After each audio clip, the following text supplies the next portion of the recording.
మనం చక్కగా వంట చేయాలన్నా సరైన పాత్ర ఉండాలి కదండీ! అలాగే గార్డెన్‌లో కూడా సరైన పాత్రలు అంటే ఇది ఎందుకు చూపిస్తున్నానంటే ఈ మధ్య కొత్తగా కొన్నామండి.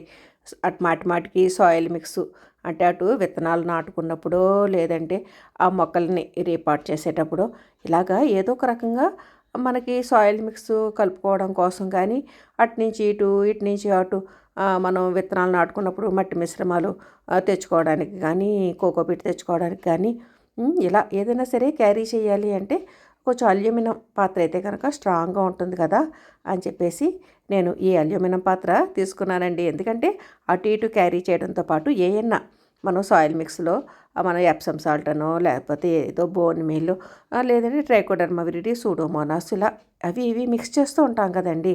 అవి మిక్స్ చేసినప్పుడు మనం నేల మీద మనం గోనెపట్ట కానీ లేదంటే ఏదైనా ప్లాస్టిక్ కవర్లు వేసుకుని పరుచుకుని చేసుకునే కంటే ఇలాగ ఈ గిన్నెలో కనుక వేసేసుకుని ఇటువంటివన్నీ మిక్స్ చేసుకున్నాం అనుకోండి చక్కగా ఇవన్నీ కూడా బాగా కలుస్తాయండి.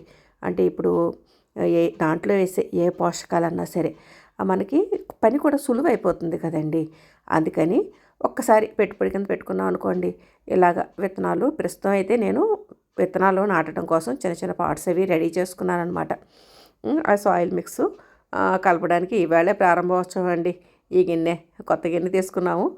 360 రూపాయలు అయ్యింది. చాలా కాలం వస్తుందండి. ఒకసారి పెట్టుబడి పెట్టామంటే చాలు. మనకి అటు ఇటు మట్టి మోసుకోవడానికి బాగానే ఉంటుంది. అలాగే సాయిల్ మిక్స్ కూడా చక్కగా మొత్తం అన్నీ మనం వీటిలో వేసుకునే పోషకాలు కానీ లేదంటే కోకోపీట్ కానీ ఇవన్నీ కూడా మనం ఈజీగా కలుపుకోవడానికి వీలుగా ఉంటుంది కదండి. అందుకని ఇటువంటి పాత్రలో పెట్టుబడి తప్పదు కదండి. గార్డెనింగ్ చేస్తున్నప్పుడు పెట్టుబడి కూడా తప్పదు కదా. ఈ ప్లాస్టిక్ అటువంటివి కంటే కూడా అల్యూమినియంవి మనం తెచ్చుకున్నాం అనుకోండి ఇది పాడైపోయినా అమ్ముకున్న డబ్బులు కూడా మనకి తిరిగి వస్తాయి కదా.